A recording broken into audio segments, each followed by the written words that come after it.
Hi, my name is Joanna Whitney. I am an intuitive artist, a student of natural law, and an energy practitioner. And we've been reading Your Mind and How to Use It by William Walker Atkinson, who is the author of the Kybalion. But really, I've been doing a deep dive into mentalism. So I've taken a few detours because these days, mentalism is a lot more complex than it was in 1908 when the Kybalion was written. And I think today I'm going to just read a little bit from the book called Propaganda by Edward Bernays, who was Sigmund Freud's nephew. And this book was favored by Adolf Hitler and his buddies. Uh, Edward Bernays was considered the founder of Propaganda, and that's the name of this book, which I put in my Telegram channel for y'all to read. I think it's important for you to read it so that you know what's going on because it's going to be pretty difficult to practice mentalism when you're under mind control. And all of us are to some extent under mind control, myself included, because even though I try to use rebellion as my MO, in that I don't buy anything that's marketed to me directly. That doesn't mean that I'm going to be able to avoid mind control in this day and age of billions of dollars being put into controlling humanity. So I'm going to read a few paragraphs from this book. First of all, on page 18 of this book, it says, "It is the purpose of this book to explain the structure of the mechanism which controls the public mind and to tell how it is manipulated by the special pleader who seeks to create public acceptance for a particular idea or commodity. It will attempt at the same time to find the due place in the modern democratic scheme for this new propaganda and to suggest its gradually evolving code of ethics and practice." So this book was written in 1928, and they're already selling us the idea that this is a democracy when it initially was a republic, a completely different type of government, but they've sold us on democracy, which is the precursor to socialism. Not that I'm saying that he intended that, because I think he was living in Hungary at the time of writing this book. Another paragraph says on page 22, "Truth is mighty and must prevail, and if any body of men believe that they have discovered a valuable truth, small t truth, it is not merely their privilege, but their duty to disseminate that truth.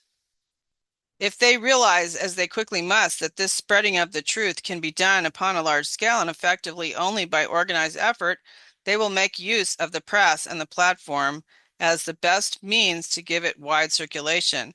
Propaganda becomes vicious and reprehensible only when its authors consciously and deliberately disseminate what they know to be lies, or when they aim at effects which they know to be prejudicial to the common good," which is what's happening now, as we all know. But they basically are still using the techniques found in this book. Let me see what else. Did I highlight anything else I wanted to write?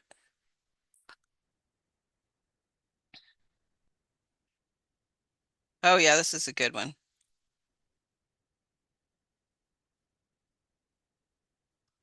Um, if there were a national invisible cabinet ruling our destinies, we have that now, a thing which is not impossible to conceive of in 1928. It was already happening. It would work through certain group leaders on Tuesday for one purpose and through an entirely different set on Wednesday for another. The idea of invisible government is relative. There may be a handful of men who control educational methods of the great majority of our schools, yet from another standpoint, every parent is a group leader with authority over his or her children. And that's still true, but they probably have to homeschool because the peer pressure of the insanity that's going on in public school now would override the parents, as we also know that to be true. Okay, then he goes on, chapter 4, the psychology of public relations. The systematic study of mass psychology revealed to students the potentialities of invisible government of society by manipulation of the motives which actuate man in the group. Trotter and Laban, who approached the subject in a scientific manner, and Graham Wallace, Walter Lippmann, and others who continued with searching studies of the group mind, established that the group has mental characteristics distinct from those of the individual and is motivated by impulses and emotions which cannot be explained on the basis of what we know of individual psychology. So the question naturally arose, if we understand the mechanisms and motives of the group mind, is it not possible to control and regiment the masses according to our will without their knowing it?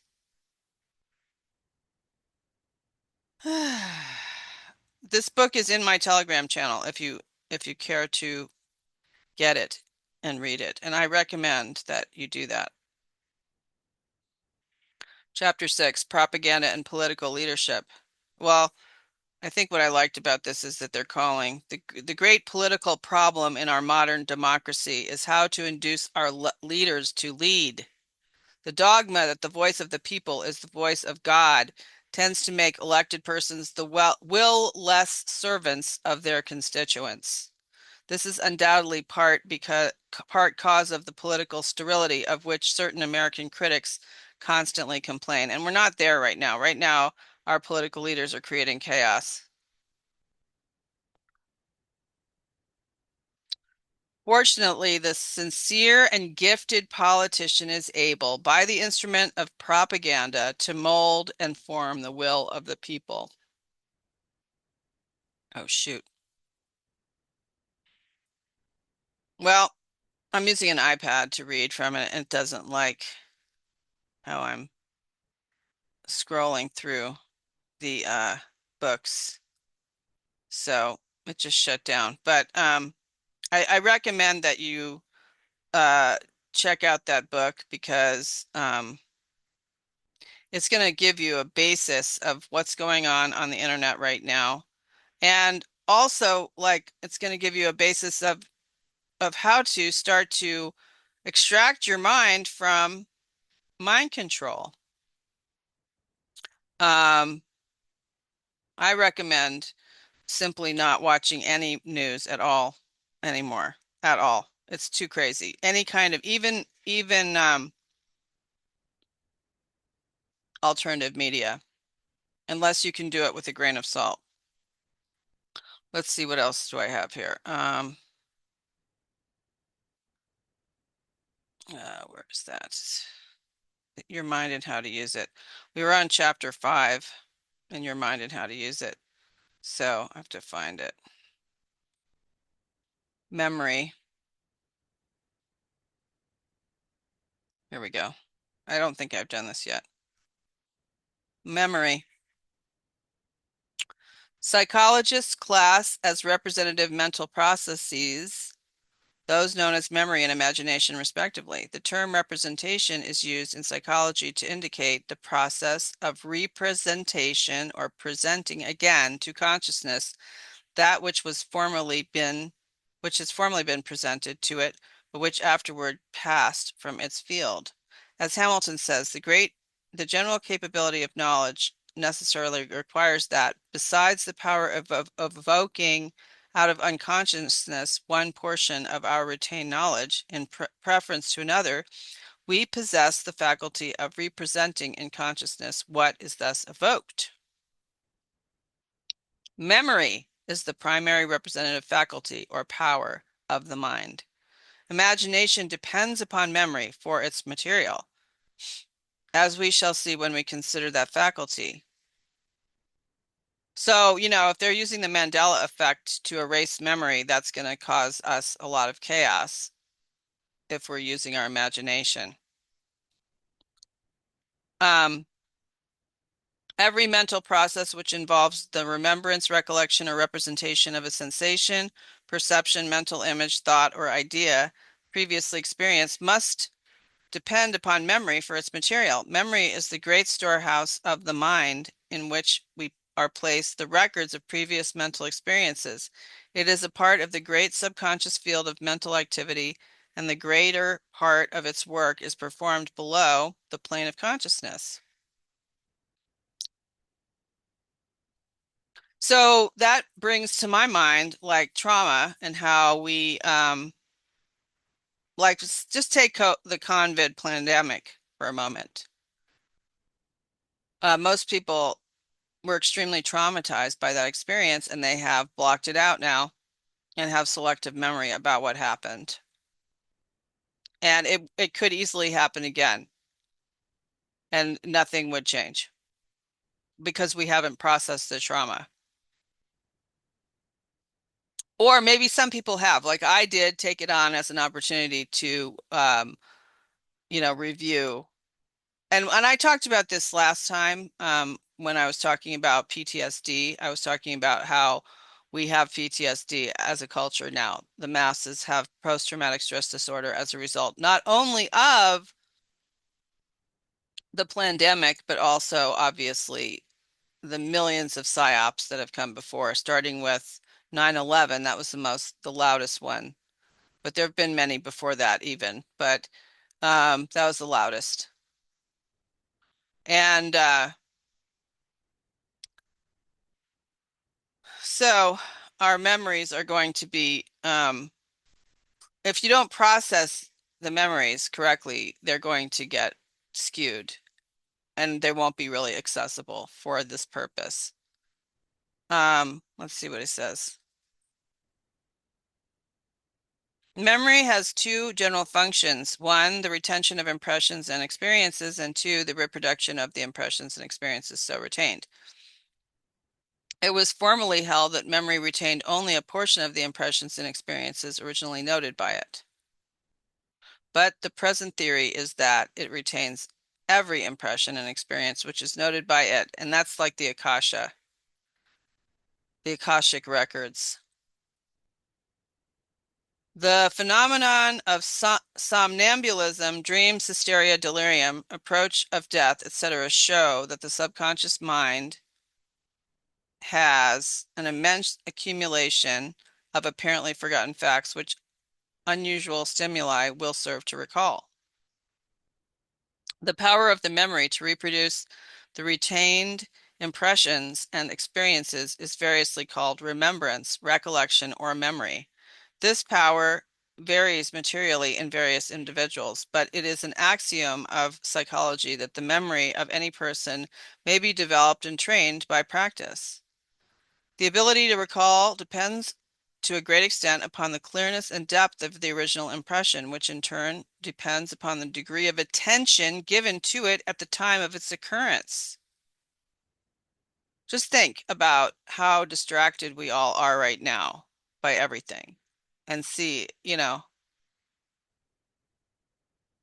it's time to try to regain our minds by um, getting our attention back to one thing at a time.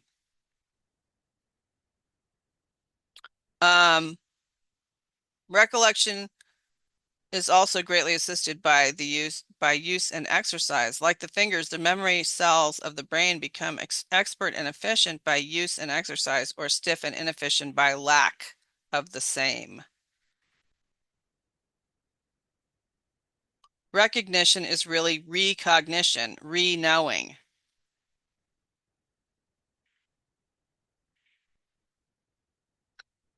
Without the power of localization, we should be unable to connect and associate the remembered fact with the time, place, and persons with which it should be placed to be of use and value to us in our thought processes. Attention, then, is the important factor in the forming and recording of impressions. The rule is slight attention, faint record; marked attention, clear and deep record.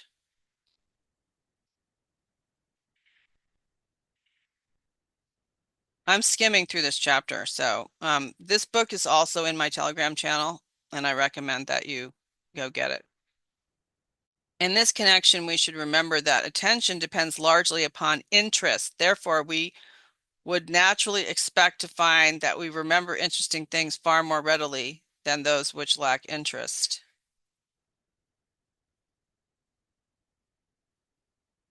The moral is arouse and induce an interest in the things which you wish to remember. And you could also do a memory palace. You can look up a memory palace to find out what it is and how to do it. Visualization and memory. By visualizing is meant the formation of a mental image of the thing in the imagination. If you wish to remember the appearance of anything, look at it closely with attention, and then turning away from it, endeavor to reproduce its appearance as a mental picture in the mind.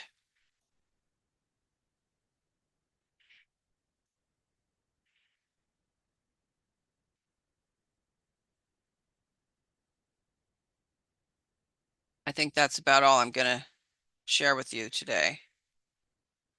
Next chapter is going to continue with more on memory. Until next time.